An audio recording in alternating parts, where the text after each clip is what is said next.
Hi, Tanya. Hey Tash, how are you? I'm good. For those of you watching and listening, Tanya Wazaleski is an astrologer and life coach.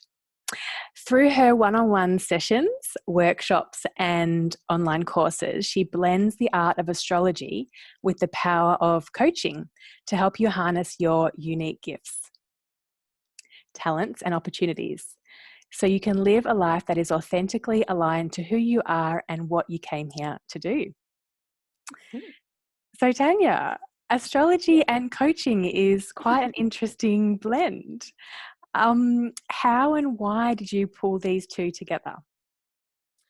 Well, I feel like they fell into my lap at various times. So I started out as a life coach. I did the Beautiful You course a number of years ago. I think it was probably about 2015 that I did it actually. I was Oh, looking that up the other day. Yeah. I found my photos from my inspiration day. So 5 years ago. So I did the course and left my job in publishing to pursue um, being a life coach and having my own business coaching people. And I would run goal setting workshops. And then along the way, I started studying astrology, which was something I'd always been interested in throughout my whole life, and just felt the call to go into it deeper. And originally it was just for myself, but then I realized how incredible it was as a tool and started pulling it into my sessions with people. And now it's a big part of what I do. So yeah, it kind of came together organically in beautiful. Well, that's a perfect lead into my next question. that way. So, speaking of astrology, can you share with us a little bit about astrology and how it's relevant for our modern lives?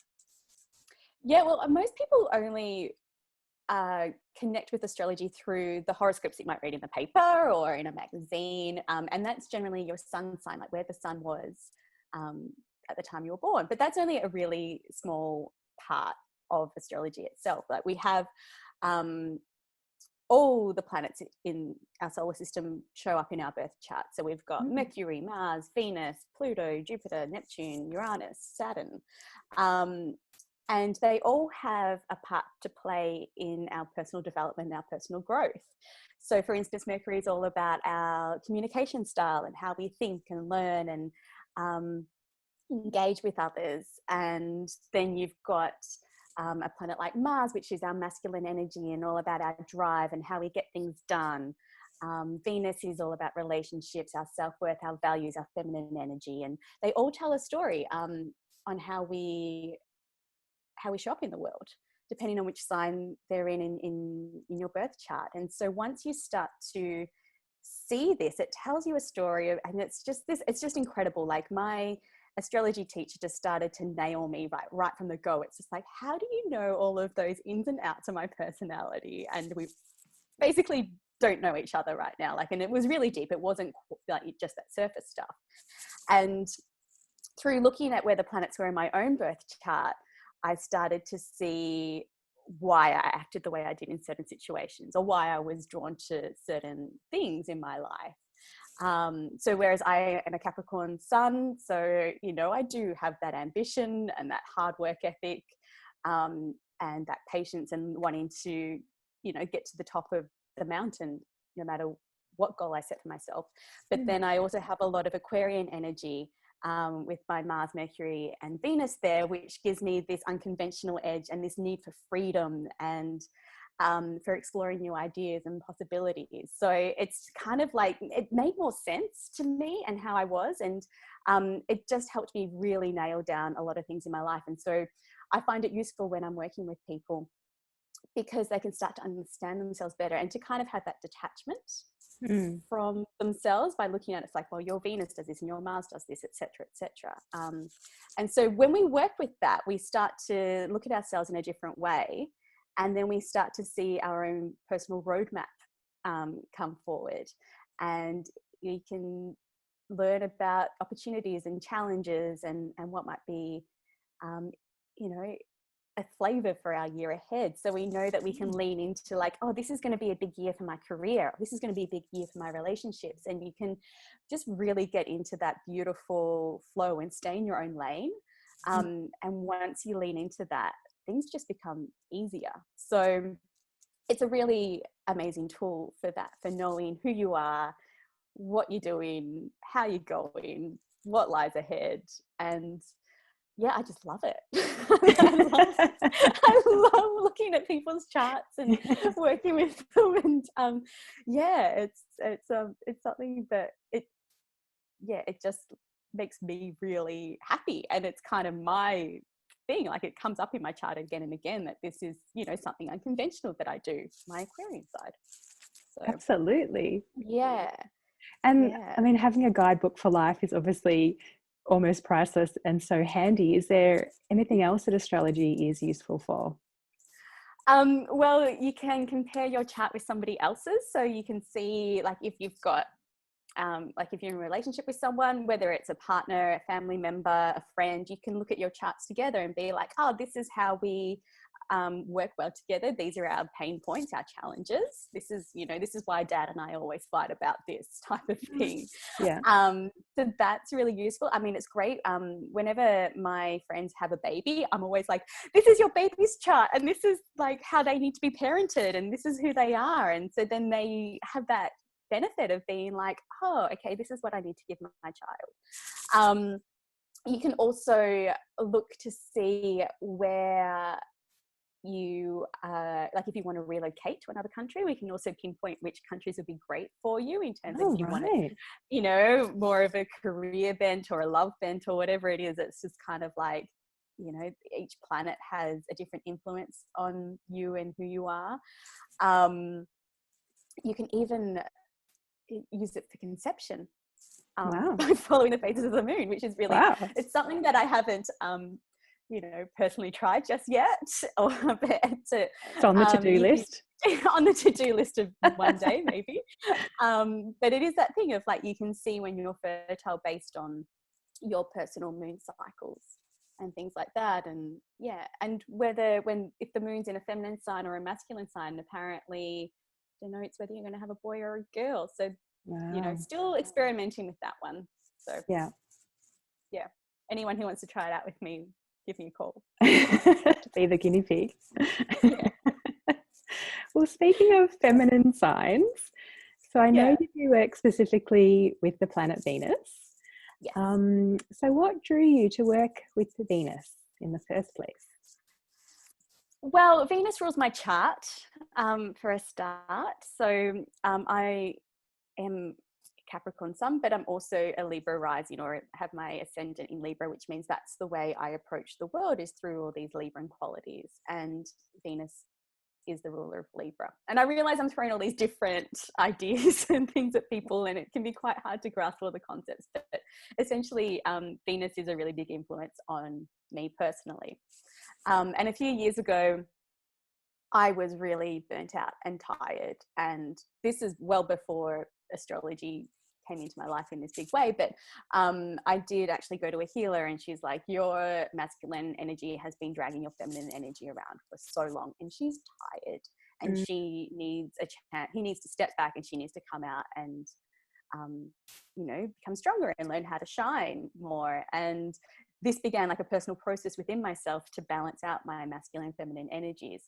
And Venus is just that extra step, because like I said, once I started to look at my birth chart and I saw all the skills and qualities that my Venus has from being in Aquarius, I was like, oh, that's exactly how I'm meant to express my personal feminine energy, through these unique Venus qualities and how she shows up in my chart. And that was kind of how it all, that working with feminine energy really clicked together for me.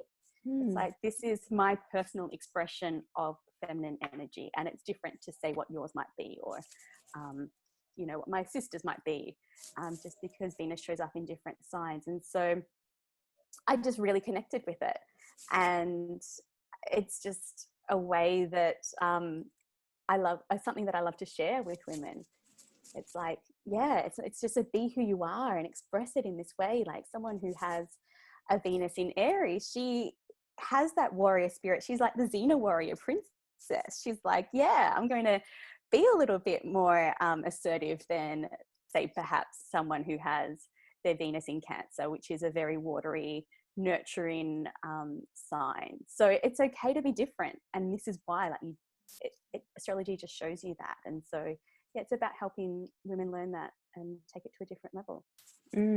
I really love that concept of it's tapping into our unique way of expressing Venus, that we don't all have to do it the same way, because that can be quite confusing, because you can see another woman and you're like, that really works for her. So you try and replicate, it doesn't quite work for you. So I really love that framework, that it's really just tapping into our own feminine strengths. Absolutely. Yeah. It's like you see celebrities on the red carpet and they've all got a different look about them. Absolutely. Like Angelina Jolie and Nicole Kidman are completely different. Absolutely. And yet they're both being strong in their feminine energy. Absolutely. Yeah. So how can women work with their Venus with you specifically? With me? Well, that's right. I have a course called Modern Goddess, and it is working with your own personal Venus energies. So, we begin to look at where your Venus shows up in your chart and the qualities that she has for you, and you can start to tap into that and start having a conversation with the Venus energy, because it's about learning to channel it yourself as well. And so we'll work with that and then go through all the Venus themes and the feminine energy themes of rest and receiving, because feminine energy, it's all about, pulling back and being able to receive things. And so it's looking at how you do that, cultivating that more in your life. Venus also rules your values and your sense of self-worth. And so, we tap into how you feel about yourself and what you value and whether you're living those values. She's also about beauty and pleasure, and it's like that everyday pleasure of the nice soap that you might have, or beauty products, or cooking a delicious meal and just like really getting into it and enjoying every moment of it. So it's like that real everyday pleasure. But then we also move into obviously the sexual pleasure as well, because it's all about how do you receive that and how do you express that and use that as an attraction point, and also what you need in relationships. So it's taking women through this journey. And I love to dance as well, and I love making playlists. And so each week there's going to be like different playlists for you to dance through these themes and feel them in your body, because Venus again is all about feeling and being like present with it as well. So so Modern Goddess starts on the 14th of May. Right when the planet goes retrograde as well, which is super important, because when a planet is in retrograde, it's a really potent time for us to be reflecting on its themes and what it means for us. So it's a really good time to dive deep into it. Perfect. Are there any other things that people can expect from the course, or benefits that you haven't already outlined? Yeah, well, I guess it's just that sense of knowing this is who I am, and just as a way of feeling strong within yourself and knowing your worth and your value, you start to attract more opportunities into your life. Your relationships become stronger because you don't settle, I guess. Like, you're able to say, no, this is what I need in this relationship. And so you attract better people to you. I know I used to always attract the same type of guy, and now I don't. So it's like, it's just improving that, because like, as soon as someone starts to dick me around a little bit, it's just like, yeah. So it's you start to see improvements in your life in that way. And then you know your worth, and you know that you are worthy of that job promotion or that pay rise. So you can start to ask for that. And also too, you just have more energy for things, because you're not pushing all the time. Being in your feminine energy doesn't mean that you don't actually do things. It's, you know, you still need to go and have that masculine side of yourself where you take action, but it's about having inspired action where you're like, I have this idea and I'm going to, you know, like for this, I'm going to do this course. And then it's like, what steps do I have to do to make this course happen? My Mars, my masculine gets involved, does the steps, and then it's Venus's turn to just like, all right, now I'm just going to have a rest and just enjoy what I've created and receive from that. So it's about learning how to have that balance in your life so you can have just more time and energy for the things that you enjoy. So, yeah. Which is what life's all about at the end of the day, isn't it? Totally, Enjoying yeah. And it. at the moment too, we're all in, you know, isolation or like different degrees of lockdown, depending on where you are. So, you know, some people are feeling like a trapped animal because they're not used to having this downtime. And so I feel like this is a really, you know, convenient time for people to learn how to sit in that feminine and to rest and to get into that everyday pleasure of cooking for a little bit longer rather than just wolfing down a meal at the end of the day, or you know, having those really lovely luxurious walks through the park or whatever it is. And so yeah, it's, again, I think it's just a really good time for a lot of the world to step into this more restful receiving energy. Oh, absolutely. The more feminine power, the better, I think. Oh, totally, yeah. And so where can people find out more about you and about all this juicy goodness? Juicy goodness. My website, Meraki Coaching. So it's MERAKICOACHING.com. And, you know, front homepage, you'll see Modern Goddess pop up there. So it'll take you straight to the details for that. And also on Facebook, Twitter, Instagram, it's at Meraki Coaching as well, if you want to follow along. And yeah, sign up to my mailing list as well to get my new and full moon blogs as well. Oh yeah, absolutely. Well, I'm a subscriber and I highly recommend them. Thanks. Just a little bit radio. of moon love in your inbox. Yeah. That's right. Thank you so much, Tanya. That was excellent. Thanks for chatting with me.